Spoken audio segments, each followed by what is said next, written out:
നമ്മൾ ഇന്നുള്ളത് യൂറോ പോസ്റ്റെക് എന്ന് പറയുന്ന ഒരു കമ്പനി പോസ്റ്റ് ടെൻഷൻ PTB ചെയ്യുന്ന ഒരു സൈറ്റിലാണ് ഉള്ളത്.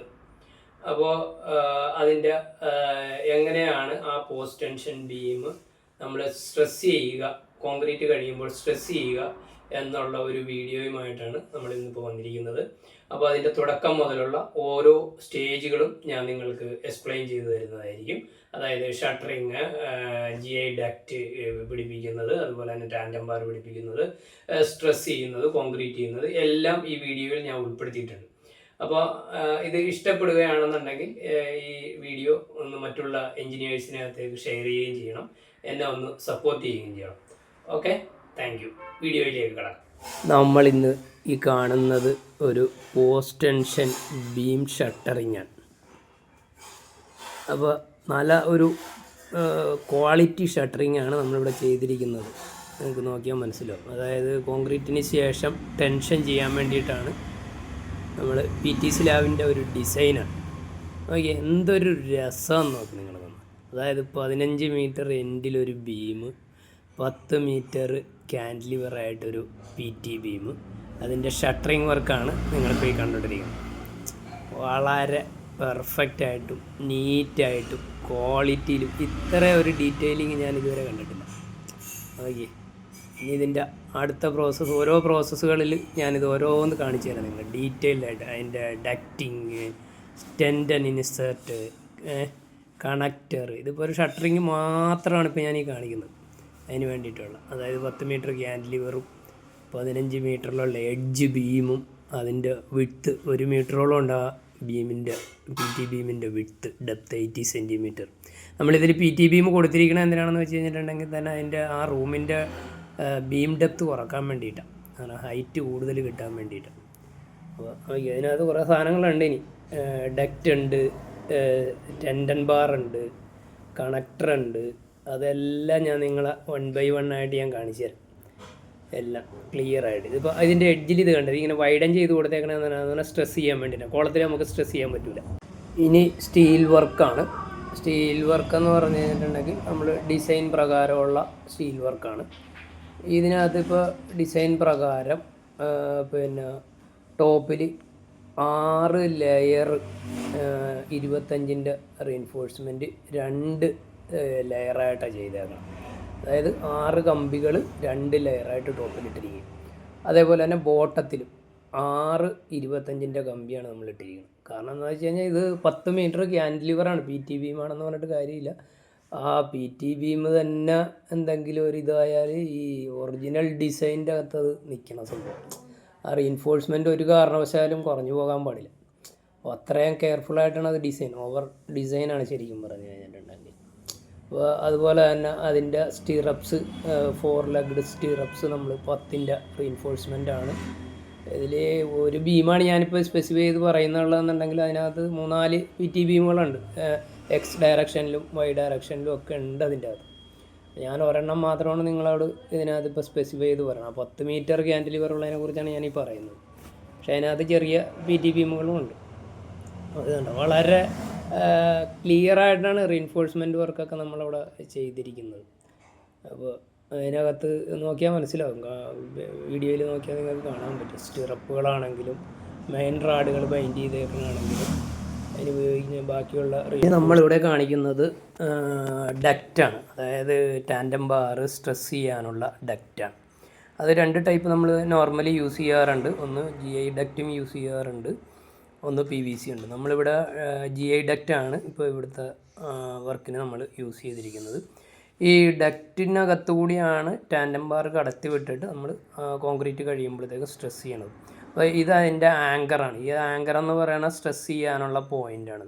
അതിൻ്റെ മേളിൽ നോക്കിയാൽ ഗ്രൗട്ട് ചെയ്യാനുള്ളൊരു ഹോളും കാണാം. അതിൽ കൂടിയാണ് നമ്മൾ പൈപ്പ് വഴി കോൺക്രീറ്റ് കഴിയുമ്പോഴത്തേക്ക് സ്ട്രെസ്സിങ് പോക്കറ്റുകളിൽ സ്ട്രെസ് ചെയ്തേക്കണം ആങ്കർ കോൺക്രീറ്റ് ചെയ്യണം. അതല്ല, ആ ഹോള് സൂക്ഷിച്ച് നോക്കിയാൽ കാണാൻ പറ്റും. അത് നമ്മൾ പൈപ്പ് പിടിപ്പിക്കും അവസാനം. അപ്പോൾ ഈ ഡക്റ്റ് നമ്മൾ ഇതിനകത്ത് ഫിക്സ് ചെയ്യണമെന്ന് പറഞ്ഞാൽ ഇത് വേവ് പോലെയാണ്, അതൊരു ഡിസൈനാണ്. ഈ PT ബീമിൻ്റെ ഡിസൈൻ അനുസരിച്ചാണ് നമ്മൾ ആ ഡക്റ്റിനെ ബൈൻഡ് ചെയ്ത് അതിനകത്ത് നിർത്തുന്നത്. അപ്പോൾ നിങ്ങൾക്ക് നോക്കിയാൽ കാണാം, ഒരു കർവായിട്ടായിരിക്കും. അതിൻ്റെ ഒരു ഡിസൈനൊക്കെ ഉണ്ട് ശരിക്കും പറഞ്ഞു കഴിഞ്ഞാൽ. അതെല്ലാം നമുക്ക് ഡീറ്റെയിൽഡായിട്ട് മനസ്സിലാക്കാൻ പറ്റും ഡിസൈൻ ഡ്രോയിങ് നോക്കി. ഇത് ആങ്കർ ആങ്കർ അതായത് രണ്ട് എൻഡാണുള്ളത്, ഒന്ന് ഡെഡ് എൻഡും ഒന്ന് ലൈവ് എൻഡും. അതായത് ലൈവ് എൻഡിലായിരിക്കും നമ്മൾ സ്ട്രെസ് ചെയ്യുക, ഡെഡ് എൻഡ് നമ്മൾ കൊണ്ടുവന്നിട്ട് ആ ടാൻഡം ബാർ അവിടെ ഫിനിഷ് ചെയ്ത് നിർത്തുമായിരിക്കും. കോളത്തിനകത്ത് അല്ലെങ്കിൽ ബീമിനകത്ത് നമ്മൾ സ്റ്റോപ്പ് ചെയ്തിരിക്കും. ഇത് നമുക്ക് ലൈവാണ്. അതായത് ടാൻഡം ബാർ സ്ട്രെസ് ചെയ്യാനുള്ള ആങ്കറാണ് ഈ കാണുന്നത്. അപ്പോൾ ഇതിനകത്തിപ്പോൾ കംപ്ലീറ്റ് GI ഡക്റ്റ് നമ്മൾ ഇൻസേർട്ട് ചെയ്ത് കഴിഞ്ഞിട്ടുണ്ട്. ഇനി നമ്മൾ ടാൻഡം ബാറിലേക്ക് പോവുകയാണ്. ടാൻഡം ബാർ എങ്ങനെയാണ് നമ്മൾ കടത്തുക എന്നുള്ളതാണ് എനിക്ക് കാണിക്കുക. ഇതാണ് ആ ഡക്റ്റിൽ കൂടി ഇങ്ങനെ നമ്മൾ കടത്തി വിടുകയാണ്.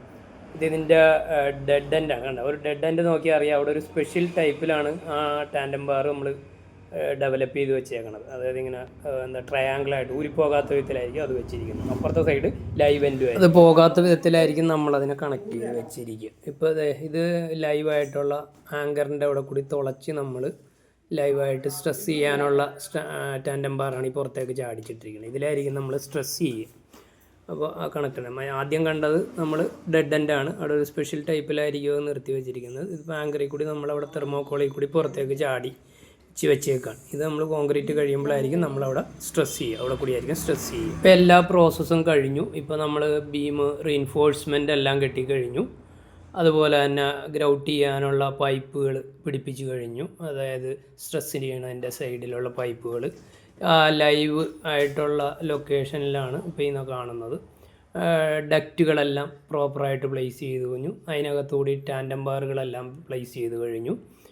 ഇപ്പോൾ ഇനി ഇതിൻ്റെ അടുത്ത സ്റ്റേജ് എന്ന് പറയുന്നത് നമ്മൾ കോൺക്രീറ്റ് ആണ്. അപ്പോൾ ഇതിൻ്റെ ഫസ്റ്റ് സ്റ്റേജിൽ, ഒന്നാം ഘട്ടത്തിൽ നമ്മൾ ഷട്ടർ ചെയ്തു, റീൻഫോഴ്സ്മെൻറ്റുകളെല്ലാം ഡിസൈൻ പ്രകാരം കെട്ടി, ഡക്റ്റുകൾ കറക്റ്റായിട്ട് പ്ലേസ് ചെയ്തു, അതിനകത്തുകൂടി ടാൻഡം ബാറുകളെല്ലാം പ്ലേസ് ചെയ്തു, ആങ്കറിൻ്റെ അവിടെ കൂടി എല്ലാം സ്ട്രെസ് ചെയ്യാനുള്ളതെല്ലാം പുറത്തേക്ക് ഇട്ട് അത് സെറ്റ് ചെയ്തു, ഗ്രൗട്ട് ചെയ്യാനുള്ള പൈപ്പുകളെല്ലാം കണക്ട് ചെയ്തു. അപ്പോൾ നമ്മുടെ കംപ്ലീറ്റ് കോൺക്രീറ്റ് വരെയുള്ള കംപ്ലീറ്റ് പ്രോസസ്സും കഴിഞ്ഞിരിക്കുകയാണ്. ഇനി അടുത്തത് എന്ന് പറയുന്നത് കോൺക്രീറ്റാണ്. കോൺക്രീറ്റ് നമ്മൾ റെഡിമിക്സ് കോൺക്രീറ്റ് ആണ് നമ്മൾ ചെയ്യുക. അതിപ്പോൾ മൊത്തത്തിൽ ഏരിയ PT ബീം എല്ലാം ഉള്ള ഭാഗങ്ങൾ മൊത്തമായിട്ട് നമ്മൾ കഴിഞ്ഞിട്ട് കോൺക്രീറ്റ് ചെയ്യുകയായിരിക്കും.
ഫിനിഷ് ചെയ്തിരിക്കുകയാണ്.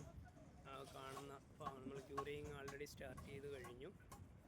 ചെറിയ രീതിയിൽ ടെമ്പറേച്ചർ കൂടുതലുള്ളത് കൊണ്ട് ഈ ഭാഗമാണ് നമ്മളിനി 1 വീക്ക് കഴിഞ്ഞിട്ട് സെക്കൻഡ് പോർഷൻ ആക്കിയാൽ പോർഷൻ രണ്ടാമത് ചെയ്യുന്നത്. ഒറ്റയടിക്ക് ലോഡ് ചെയ്യാതിരിക്കാൻ വേണ്ടിയിട്ടാണ് നമ്മളവിടെ അത്രയും ഭാഗം ഒഴിച്ചിട്ടിരിക്കുന്നത്. ബാക്കി നമ്മളിപ്പോൾ അത്രയും ഭാഗം തീർത്തത്. ഈ വലിയ കോളംസ് ഈ ജോയിൻറ്റ്സ് പോകുന്ന ഇവിടം തൊട്ട് ഈ സ്ട്രെസ്സിങ് പോക്കറ്റ് മുതൽ അങ്ങേറ്റം വരെയുള്ള 10 മീറ്റർ PT ബീമാണ്. അവിടെയുള്ളതും PT ബീമാണ്. അപ്പോൾ അതിൻ്റെ ഗ്രൗട്ടിങ് പോയിൻറ്റുകളെല്ലാം ഞാൻ നേരത്തെ എക്സ്പ്ലെയിൻ ചെയ്ത ഭാഗങ്ങളൊക്കെ തന്നെ ഒന്നുകൂടി കാണിക്കുന്നു എന്ന് മാത്രമേ ഉള്ളൂ. എല്ലാവർക്കും മനസ്സിലാകാൻ വേണ്ടിയിട്ട് എവിടെയെങ്കിലും മിസ്സായിട്ടുണ്ട് എന്തോന്നറിയാൻ വേണ്ടി duct, grouting point, stresses point, stand, datum അങ്ങനെയുള്ള സംഭവങ്ങൾ കോൺക്രീറ്റ് കഴിഞ്ഞു. ഇനി അതിൻ്റെ ആങ്കർ നമ്മൾ ക്ലീൻ ചെയ്ത് ആ സ്ട്രെസ്സിങ് പോക്കറ്റിൻ്റെ അവിടെയുള്ള തെർമോക്കോള് അതെല്ലാം നമ്മൾ റിമൂവ് ചെയ്ത് അവിടെ ക്ലീനാക്കി എടുത്ത് ടാൻഡം ബാർ സ്ട്രെയിറ്റൻ ചെയ്ത് കഴിഞ്ഞാലാണ് നമുക്ക് അവിടെ കൂടി സ്ട്രെസ് ചെയ്യാൻ പറ്റുകയുള്ളൂ. അപ്പോൾ ഇപ്പോൾ തെർമോക്കോളെല്ലാം ക്ലീൻ ചെയ്യുകയാണ് പുള്ളി. കണക്ടറിൻ്റെ അവിടെ ആങ്കറിൻ്റെ അവിടെ എല്ലാം കണക്ട് ചെയ്തേക്കണ ടാൻഡം ബാറിൻ്റെ അവിടെയുള്ള എല്ലാ കണക്ടറുകളും ഇതേപോലെ ആങ്കർ ചെയ്തേക്കുന്ന സ്ഥലങ്ങളെല്ലാം നമ്മൾ തെർമോക്കോളെല്ലാം കളഞ്ഞ് പെർഫെക്റ്റായിട്ട് നമ്മൾ എടുത്താൽ മാത്രമേ ഉള്ളൂ നമുക്ക് സ്ട്രെസ് ചെയ്യാൻ പറ്റുകയുള്ളൂ. അപ്പോൾ അതിൻ്റെ പ്രോസസ്സാണ് ഇപ്പോൾ നടക്കണം. കോൺക്രീറ്റൊക്കെ കഴിഞ്ഞല്ല, കോൺക്രീറ്റൊക്കെ കഴിഞ്ഞ് ലെവലെല്ലാം കഴിഞ്ഞപ്പോൾ കാണാൻ വേണ്ട ആ ടാൻഡം ബാറിൻ്റെ എല്ലാ എഡ്ജുകളും നമ്മൾ ക്ലിയർ ചെയ്തെടുത്തിട്ടുണ്ട് അവിടെ. അപ്പോൾ ഇനി അടുത്തത് സ്ട്രെസ് ചെയ്യാനുള്ള പരിപാടിയാണ്.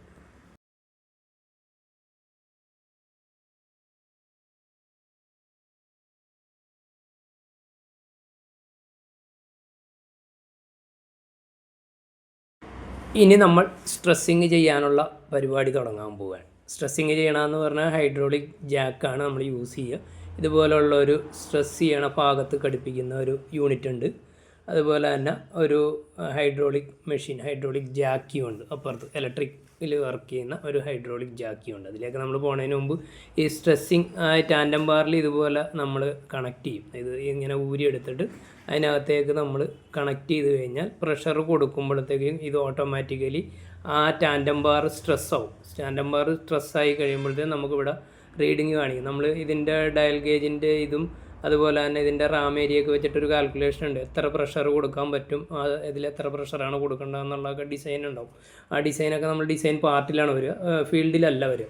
ആ ഡിസൈൻ പാർട്ട് വെച്ചിട്ട് ഇപ്പോൾ ഇതിനകത്ത് 40 ബാറാണ് നമ്മൾ കൊടുക്കേണ്ടത്. അത് ആ 40 ബാർ ഇത് സ്റ്റാർട്ട് ചെയ്ത് കൊടുത്തു കഴിയുമ്പോഴത്തേക്കും നമ്മൾ അവിടെ വേറൊന്നും സംഭവിക്കുന്നില്ല, ക്രാക്കൊന്നുമില്ല.